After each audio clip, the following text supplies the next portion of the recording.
I hate rude behavior in a man. These are the top 10 miniseries of the 1980s. Before HBO, the 1980s was dominated by cinematic masterpieces known as miniseries that told a cohesive story from start to finish.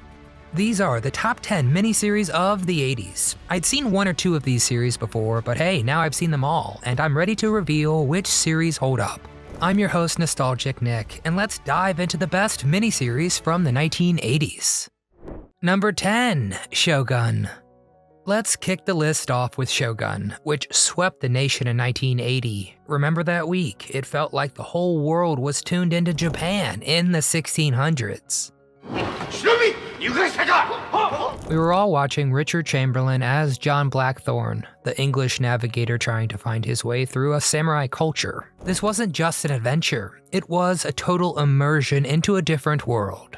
How many of us were fascinated by the details, the discipline, the mystery? I mean, we had never really seen anything quite like it. And for a lot of us, this might have been the first time we'd seen a love story that crossed cultures on such a grand scale.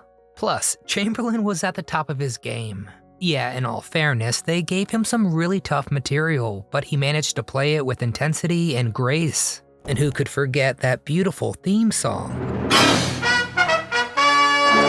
The world stood still, and I think part of us stayed in that world even after it was over. I know my siblings and I had a Japanese samurai phase and managed to put together a few themed dinners. Yeah, we were in pretty deep, but that's how you're supposed to enjoy these shows. I mean, miniseries.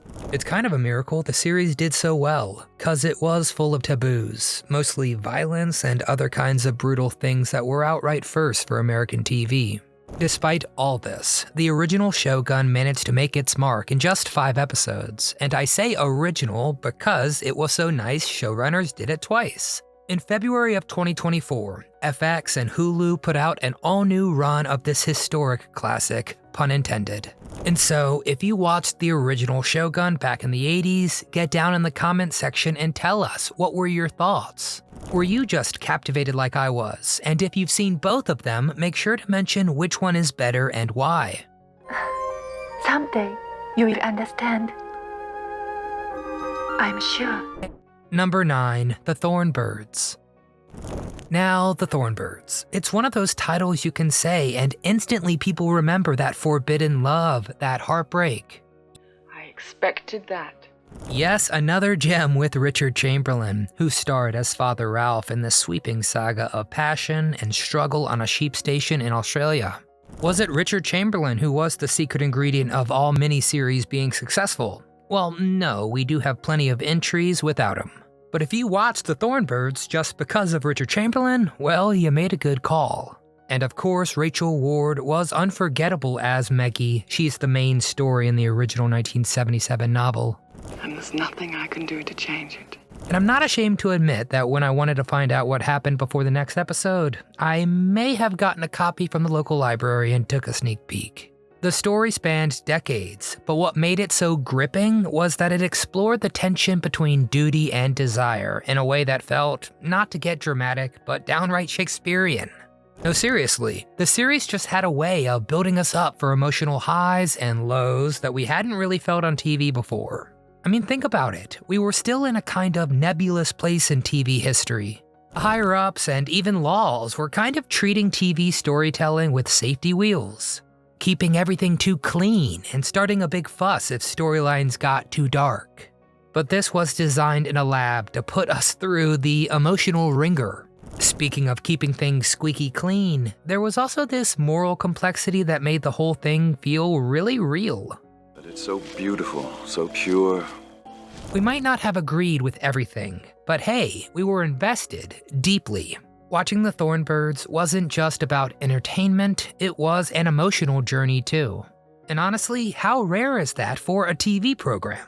It just wasn't another love story. It was almost like a family story we were all connected to. Yes, even though it was fiction. And they did all of that in just 4 incredible episodes. Number 8, North and South. If you saw the 80s miniseries North and South, you didn't forget it. Your father's forgotten how he was at your age. The Civil War epic that gripped America in 1985. Talk about a star-studded cast. We had Patrick Swayze, James Reed, and then hundreds of other people reenacting the country's most pivotal conflict. Now this one felt like a history lesson wrapped in drama and romance. The show was also based on books, in this case a trilogy by John Jakes. I had it in mind from the day I met him. The series gave us a story of friendship between two men from opposite sides of the Mason-Dixon line, and it had just enough grit and glamour to keep us all riveted. North and South actually got a few rounds on air. The original came out in 1985, and then a highly successful North and South Book 2 aired the following year. Then in 1994, we had Heaven and Hell, and it didn't get nearly as great a reception. But seriously, they had lightning in a bottle with that first run. The tension and complexity in those characters, their families, and their loyalties, it made the series unforgettable. When one has the face of an angel. You truly got the sense of how deep those ties ran, and it made history feel personal. Not to mention, this series had some incredible action scenes for its time. I mean, sure, today's CGI can be impressive, but back then, we knew those were real horses, real cannons, real people giving it their all to bring history to life. Well, that's fine. I'll have something special prepared for dinner that night. The first book, well, it ran for 6 episodes, and it got tons of nominations at the Emmys. It did win one, and that was for Best Costuming, which it was fantastic. So if you've seen North and South, get down in the comments and tell us your thoughts. Number 7, The Winds of War. Now here's another miniseries from the 1980s that had us all glued to our screens. The Winds of War, starring the one, the only Richard Chamberlain. Okay, I'm kidding, it wasn't him, it was Robert Mitchum. And I can't stress this next part enough. This wasn't just a show, it was an event. Over 7 nights, we watched the story of World War II unfold through the eyes of the Henry family. Now this tale wasn't just about battles, it was about lives, relationships, and decisions that changed history. I think what made this miniseries so captivating was the way it wove personal stories into historical events. It also came out in that unique kind of time when this era felt like history, but it was still in arm's reach, so a lot of us had pretty recent family history we could tap into. Did you relate to it, or was it experiencing something new? When watching this, you weren't just learning about the war, you were feeling the impact the war had on families, lovers, and normal folks. Normal people who had to make the impossible choices. It's kind of rare to find anything today that offers this depth on TV. Well, for what it's worth, I think there's going to be a war. And I'm not sure there's anything that can tap into something so unifying and personal as that era. On top of that, Winds of War also had the benefit of really outstanding written material guiding its way. This one came from a book of the same name by a fella named Herman Wouk, whose family came from Eastern Europe during a pretty turbulent time. Wouk has been called the reclusive dean of American historical novelists by the Washington Post. So yeah, basing a historical miniseries around anything he so much as breathed on is a guaranteed win. Just 7 episodes across a cool February week in 1983, we all went on a journey. No wonder this show felt so particularly rich and immersive, even if it did break our hearts a million different ways along the way. Yes, we signed up for exactly that when we sat down for another episode. Number 6, V. And then, who remembers V? Now that was something, let's call it different. You must be joking. In 1983, a sci-fi miniseries about alien visitors who weren't exactly as friendly as they seemed took over our screens. Will there be anything else? It started with these giant spaceships hovering over the world's cities, and in classic 80s style, it gave us everything from action to social commentary. Now V was kind of like our own small-scale Star Wars, but for TV. Nowadays, you've got your pick of the crop for sci-fi of every size, from Disney cartoons in a galaxy far away to an ongoing voyage on the Enterprise with Picard himself. But V, it was a taste of familiar while also so refreshingly different. Thanks. And of course, with just the right dose of galactic intrigue. The show was packed with special effects, and for the time, I would go so far as to say some of them hold up today, not too badly at least. Makes one appreciate. And the series had this underlying message about trust, survival, and rebellion. It was escapism, sure, but there was enough depth to keep us thinking, and it spawned sequels and even a reboot in the 2000s. But I don't think any of those quite captured the original's raw edge and intensity. It kind of did the opposite of overstaying its welcome, and kind of played things a little too fast. I mean, what, it was only 2 or 3 episodes. We barely got our footing before the show wrapped up. But I guess that's where those sequels come in, huh? Still, I'd have liked the first one to stick around a bit longer. Maybe for 5, 5 episodes, could've worked. Number 5, Lonesome Dove. Oh my gosh, Lonesome Dove. This Western miniseries was truly one of a kind. I mean, you got Robert Duvall and Tommy Lee Jones taking us on a cattle drive from Texas to Montana. This wasn't your granddaddy's Western. It had grit, humor, heartache, and 2 of the best character portrayals you'll see on TV. You cowboys can be hung for treason. Gus and Cal's friendship felt as real as any you would see on the big screen, and each episode pulled you deeper into the harsh, unforgiving landscape of the Old West. Lonesome Dove, well, it had that kind of magic that I think would make the Duke himself shed a tear. And the whole thing was just flat out visually gorgeous too. The cinematography brought the wilderness right into our living rooms, and it looked so good. For all those awesome scenic landscape shots of New Zealand in Lord of the Rings, we got footage of Moody Ranch outside Del Rio, Texas for 4 glorious episodes. Seriously, Lonesome Dove wasn't just another miniseries. It felt like a film, and it earned its place in television history. Number 4, The Blue and the Gray. Yes, another Civil War drama. The main difference between The Blue and the Gray was that it was a bit grittier and darker than North and South. This one focused on 2 brothers from different sides of the conflict, making it a truly powerful personal story about loyalty and, of course, division. Yes, we did see that in North and South too, but what do you do when you are divided but united by blood? And while it didn't have the glamour of some other series, it had an authenticity that made it, well, unforgettable. There was something raw and haunting about this miniseries. You felt like you were right there with the soldiers, experiencing the horrors and struggles of the time. Number 4, fire! I think the storytelling was also a bit more grounded, almost like a documentary. And it left a mark that's kinda hard to shake, even all these years later. While North and South may be considered more polished, this one has the advantage of its unique atmosphere. So what do you think? Do you agree with our controversial decision to put Blue and the Gray above North and South? Number 3, Masada. Masada, based on the true story of Jewish resistance against Roman forces in 73 AD. It starred Peter O'Toole and Peter Strauss. Now this was more than just another historical drama. It was an intense story of courage, strength, and sacrifice.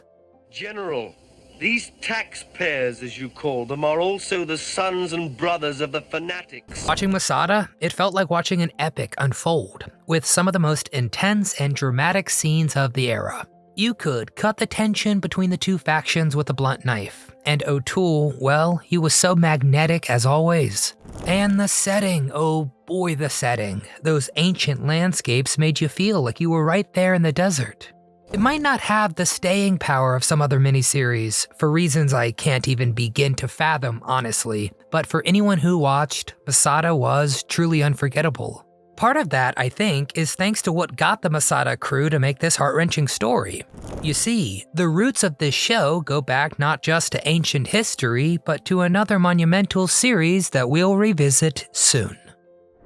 Number 2, Rich Man, Poor Man. Truly a classic in its own right. Rich Man, Poor Man was one of the first big miniseries, and by the 1980s, it was still a favorite. So it belongs on this list. Hey, I'm sticking to that, okay? Starring Nick Nolte and Peter Strauss when they were absolutely unknown actors. This was a definite rags to riches drama with a family saga twist. The show followed the brothers Rudy and Tom through the decades of highs, lows, love, and loss.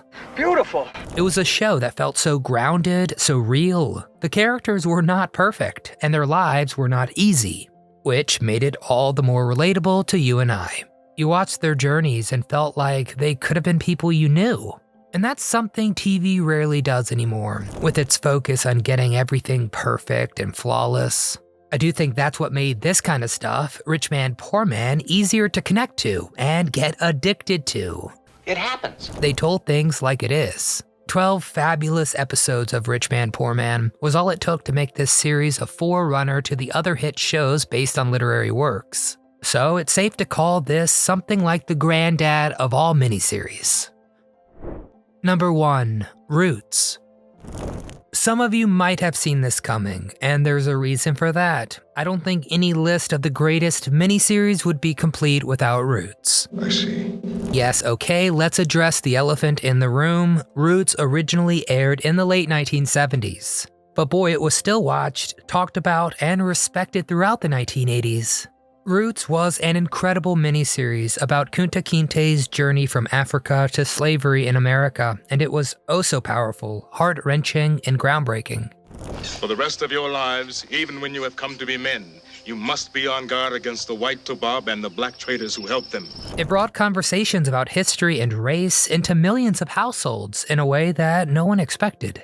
Roots was a cultural awakening, a moment in TV history, and was pretty huge for a lot of actors. A bunch of big names, especially African-American icons, have Roots on their resume, and everyone delivered their best performances. Some of those big names include a very young LeVar Burton, Louis Gossett Jr., Maya Angelou, and the recently departed John Amos. Yeah, I know, seriously, what a lineup.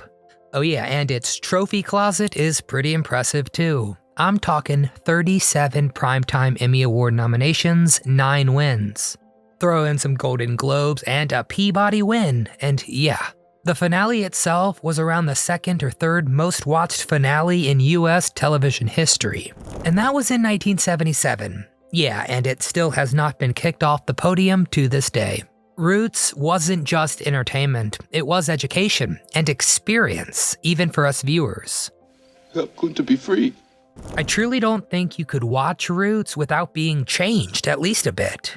And it's no wonder it stayed so significant even years after its initial release. Roots set the bar oh so high for miniseries. Honest, impactful, and unforgettable. The television landscape has changed beyond recognition since it first started. Heck, even going further into its history like the 1950s. And between the 80s and today, once again, it has gone through another big change. We don't get treated to the miniseries viewing experience enough, but man, we got quite the treasure trove along the way, especially in the late 70s and 1980s. With stories that taught us on big and small scales, from people just like you and me across the globe, to the messy and relatable relationships we form with the people right beside us.